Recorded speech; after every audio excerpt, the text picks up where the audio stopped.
हळदी रुसली कुंकू हसलं मालिकेच्या येणाऱ्या पुढील काही भागामध्ये आपल्याला जबरदस्त असा ट्विस्ट पाहायला मिळणार आहे. कृष्णा जिंकताच बाळजाला झिडकारून दुष्यंतने आढळरावांना मिठी मारलेली असते.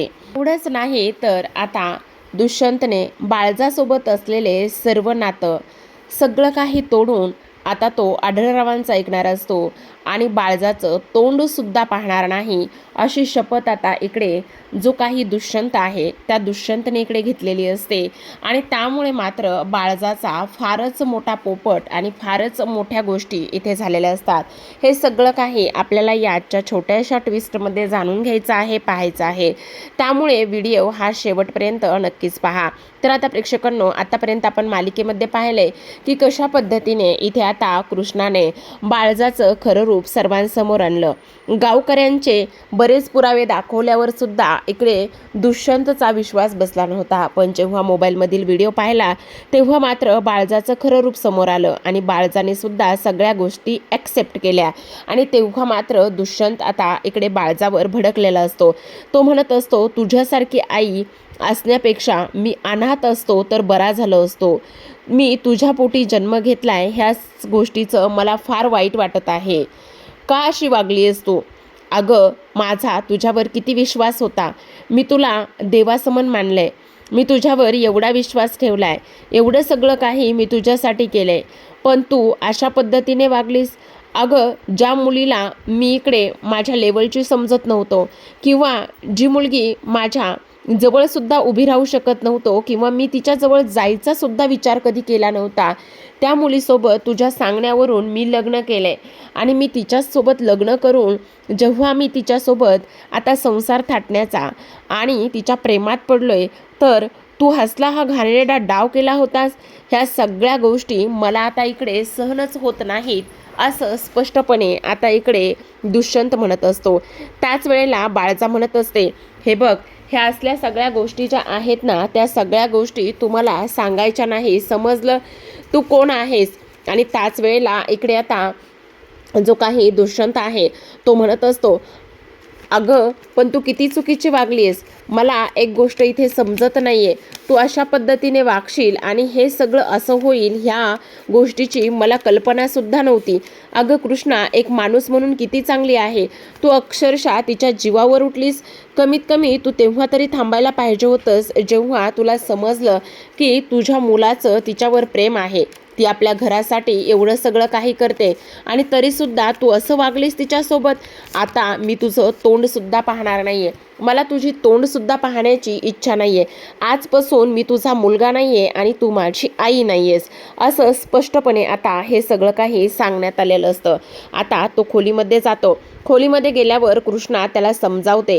त्याच वेळेला दुष्यंत अक्षरशः ढसाढसा रडू लागलेला असतो आणि रडत असताना कृष्णा म्हणत असते, हे बघा दुष्यंत सरकार, असं करू नका, शांत व्हा. त्याच वेळेला आता आपण पाहतो की आढळराव आता इकडे दुष्यंतकडे जातात. आढळराव दुष्यंतकडे गेल्यानंतर त्याला समजावतात आणि म्हणत असतात, दुष्यंता जरा शांत हो. हे बघ, रडू नकोस. जे काही होतंय ते चांगल्यासाठीच होतंय. कधी ना कधी तुला इकडे बाळजाचं हे खरं रूप समजायला हवंच होतं. बाळजा अशीच आहे. तुला एक गोष्ट सांगू का दुष्यंता, आत्तापर्यंत तिने बऱ्याच काही गोष्टी इथे केलेल्या आहेत, पण मी मूग गिळून गप्प राहिलो. तिने तुझ्यामध्ये आणि माझ्यामध्ये सुद्धा हा जो काही तिढा निर्माण केलाय त्याचे तर माझ्याकडे पुरावे नाही येतं, पण तरीसुद्धा तुला सांगतो, मी चुकीचा कधीच नव्हतो रे. मी खरंच सांगतोय तुला, मी चुकीचा कधीच नव्हतो. पण बाळजाने आपल्या दोघांना कधी एकत्र येऊच दिलं नाहीये. ही अशीच आहे. त्याच वेळेला आता इकडे कृष्णा दुष्यंतला सांगत असते, हो दुष्यंत सरकार, आबा बोलतायत ते अगदी बरोबर आहे. मी कितीतरी वेळा त्यांना आणि त्याचबरोबर बाळजाबाईला बोलताना पाहिलंय. तर त्यांचा किती रागराग आणि किती द्वेष करतायत हे मी स्वतःच्या नजरेने आणि स्वतःच्या डोळ्याने पाहिलंय. तुम्ही त्यांचा एवढा रागराग नका करू. ते तुमचे वडील आहेत आणि त्याचबरोबर तुमच्या आईचा खरा चेहरा तर तुमच्या समोर आलाय ना, असं सुद्धा कृष्णा इथे बोलत असते. त्याच वेळेला आता इकडे जो काही आढळराव आहे तो इकडे बाळजाकडे जातो. आढळराव बाळजाकडे गेल्यानंतर इकडे आता तो तिला म्हणत असतो, बघितलंस तुझा खेळ कसा इकडे कृष्णीने खल्लास केला. अगं, तेच मी तुला सांगण्याचा प्रयत्न करत होतो. काही जरी झालं ना तरी सुद्धा तू किती दिवस किती दिवस हे सगळं काही करत राहणार आहेस? किती दिवस ह्या सगळ्या गोष्टी होत राहणार आहेत? प्रत्येक गोष्टीचा शेवट असतो, प्रत्येक गोष्टीचा अंत हा होतच असतो आणि आज तसाच तुझ्या ह्या सगळ्या पापांचा अंत होतोय. ते तुला समजत नाही, पण तरीसुद्धा मी तुला सांगतोय बाळजा, अजूनसुद्धा वेळ गेलेली नाही. अजूनसुद्धा त्या पोराची आणि पोरीची माफी माग. त्याच वेळेला आता इकडे ती म्हणत असते, हे मी असल्या कोणाचीही माफी मागणार नाही. काही जरी झालं तरीसुद्धा इकडे मी माफ करणार नाही आहे, असं सुद्धा आता इकडे ती बोलत असते. ह्या सगळ्या काही गोष्टी इकडे बोलल्यानंतर लगेचच आता इकडे जो काही आढळराव आहे तो म्हणत असतो, तुझ्या तर ह्या सगळ्या गोष्टीला काय बोलावं आणि काय नाही इकडे मला कळतच नाही, असं सुद्धा आता इकडे तो बोलत असतो. त्याच वेळेला आता इकडे जो दुष्यंत आहे तो आढळरावांकडे जातो आणि आढळरावांकडे गेल्यानंतर अक्षरशः रडायला लागलेला असतो. त्याच वेळेला आता इकडे आढळराव म्हणत असतात, ए दुष्यंता, रडायला काय झाले? रडू नकोस. हे बघ, शांत बस. काही जरी झालं ना तरीसुद्धा इकडे तुला आणि त्याचबरोबर कृष्णीला मी वेगळं कधीच होऊ देणार नाही, समजलं तुला? असं सुद्धा आता इकडे आढळराव बोलत असतात. त्याच वेळेला आता इकडे दुष्यंत म्हणत असतो, मी खरंच चुकलोय, मला माफ करा. तर इकडे कृष्णा आता बाळजाबाईकडे गेलेली असते आणि ती म्हणत असते, बघितलं, मी तुम्हाला सांगितलं होतं ना, तुमचा सुद्धा अंत होणार. ह्या सगळ्या गोष्टीचा अंत आता झालेला आहे. तुम्ही सुद्धा इथे हारलेला आहात, असं सुद्धा आता इकडे ती बोलत असते. त्याच वेळेला बाळजा म्हणत असते, ही बाळजा आहे बाळजा, बाळजा कधीच हरत नाही. अगं तुला काहीच माहिती नाहीये. काय माहिती तुला? तेव्हा कृष्णा म्हणत असते, हो का, मला काहीच माहिती नाहीये. अहो तुम्हाला नाही माहिती, मला काय माहिती आहे आणि काय नाही माहिती. जर मला माहिती असणाऱ्या गोष्टी तुम्हाला समजल्या ना, तर मग तुम्हाला तर इकडे पळताभुई कमी पडेल, असं सुद्धा आता इकडे ती बोलत असते.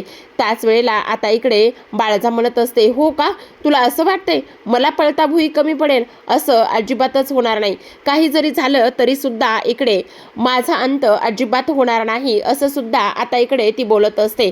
त्याच वेळेला आता इकडे आपण पाहतो की बाळजाने कृष्णाचा चेहरा पडलेला असतो आणि त्याच वेळे आता इकडे लगेचच जो काही दुसऱ्या बाजूला दुष्यंत आहे, त्या दुष्यंत आता इकडे आढळरावांना मिठी मारलेली असते.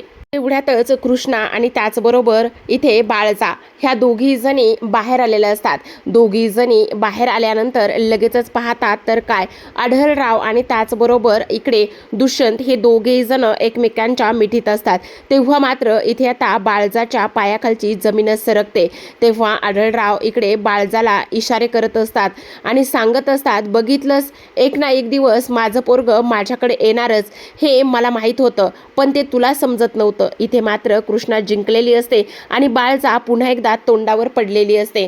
तर आता प्रेक्षकांनो, दुष्यंतने तर बाळजासोबत असलेलं सगळं नातं तोडलेलं आहे, पण आता बाळजाची नवीन चाल काय असेल आणि पुन्हा एकदा जी काही कृष्णा आहे ती कृष्णा इथे समरला कसा न्याय मिळवून देईल हे पाहणं फार इंटरेस्टिंग असणार आहे. तर पाहत रहा हळद रुसली कुंकू हसलं. भेटूयात पुन्हा एका अशाच नवीन ट्विस्ट सोबत. तोपर्यंत धन्यवाद.